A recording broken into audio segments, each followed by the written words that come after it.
ಕರುನಾಡಿನಲ್ಲಿ ಇದೀಗ D boss ಅವ್ವ ದಿನದಿಂದ ದಿನಕ್ಕೆ ಹೆಚ್ಚಾಗ್ತಾನೆ ಇದೆ. ಅದೇ ರೀತಿಯಲ್ಲಿನ ಜನರು ದರ್ಶನ್ ಅವರ ಬಗ್ಗೆ ಹೆಚ್ಚೆಚ್ಚು ಸರ್ಚ್ ಮಾಡ್ತಾನೆ ಇದ್ದಾರೆ.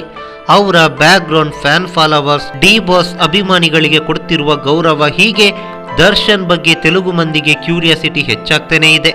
ಇವೆಲ್ಲದರ ಸುತ್ತ ಒಂದು ರೌಂಡ್ ಹೊಡೆಯೋಣ ಬನ್ನಿ.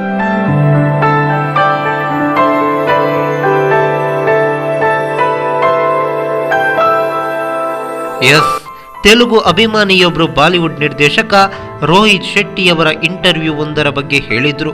ಅದರಲ್ಲಿ ಅವರು ದರ್ಶನ್ ಅವರ ಬಗ್ಗೆ, ಅವರು ಅಭಿಮಾನಿಗಳಿಗೆ ಕೊಡುವ ಗೌರವದ ಬಗ್ಗೆ ಹೇಳಿದ್ರಂತೆ. ಈ ವಿಡಿಯೋವನ್ನು ನೀವೆಲ್ಲರೂ ನೋಡಿದ್ದೀವಿ. ಅದೇ ರೀತಿ ತೆಲುಗು ಪ್ರೇಕ್ಷಕರು ಕೂಡ ನೋಡಿದ್ದಾರೆ. ಆವಾಗಲೇ ದರ್ಶನ್ ಅವರ ಬಗ್ಗೆ ಅಲ್ಲಿನ ಪ್ರೇಕ್ಷಕರು ಸರ್ಚ್ ಮಾಡೋಕೆ ಶುರು ಮಾಡಿದ್ದಾರೆ. ಇದು ಪ್ರಸ್ತುತ ರಿವೀಲ್ ಆಗಿದೆಯಷ್ಟೇ.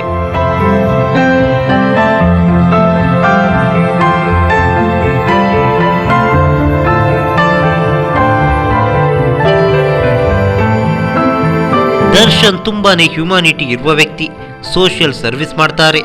ಕಳೆದ ಬಾರಿಯ ಬರ್ತ್ಡೇಯನ್ನು ನೋಡಿದ್ದೀವಿ ಅಂತ ತೆಲುಗು ಪ್ರೇಕ್ಷಕರೊಬ್ಬರು ಡಿ ಬಾಸ್ ಬಗ್ಗೆ ಹೇಳಿದ್ರು.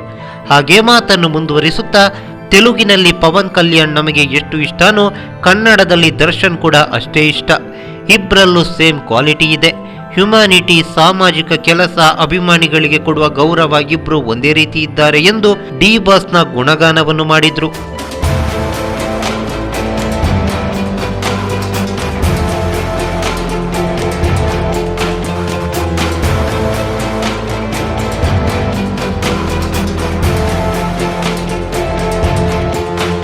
ರಾಬರ್ಟ್ ರಿಲೀಸ್ಗೂ ಮುನ್ನವೇ ಈ ಮಟ್ಟಕ್ಕೆ ಕ್ರೇಜ್ ಸೃಷ್ಟಿಯಾಗಿದೆ. ಮೊದಲೇ ತೆಲುಗು ಪ್ರೇಕ್ಷಕರು ಮಾಸ್ ಪ್ರಿಯರು, ದರ್ಶನ್ ಮೊದಲೇ ಮಾಸ್ ಕಬಾಸ್. ಹೀಗಾಗಿ ರಾಬರ್ಟ್ ತೆಲುಗರಿಗೆ ಇಷ್ಟ ಆಗೇ ಆಗುತ್ತೆ.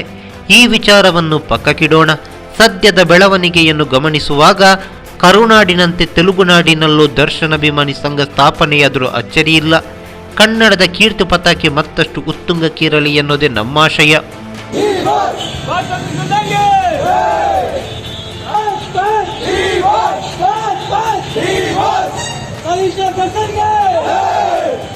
ಈ ಮಾಹಿತಿ ನಿಮಗೆ ಇಷ್ಟವಾಗಿದ್ರೆ ಲೈಕ್ ಮಾಡಿ, ಶೇರ್ ಮಾಡಿ, ಹಾಗೆ ನಿಮ್ಮ ಅನಿಸಿಕೆ ಅಭಿಪ್ರಾಯಗಳನ್ನು ಕಾಮೆಂಟ್ ಬಾಕ್ಸ್ನಲ್ಲಿ ಬರೆಯಿರಿ.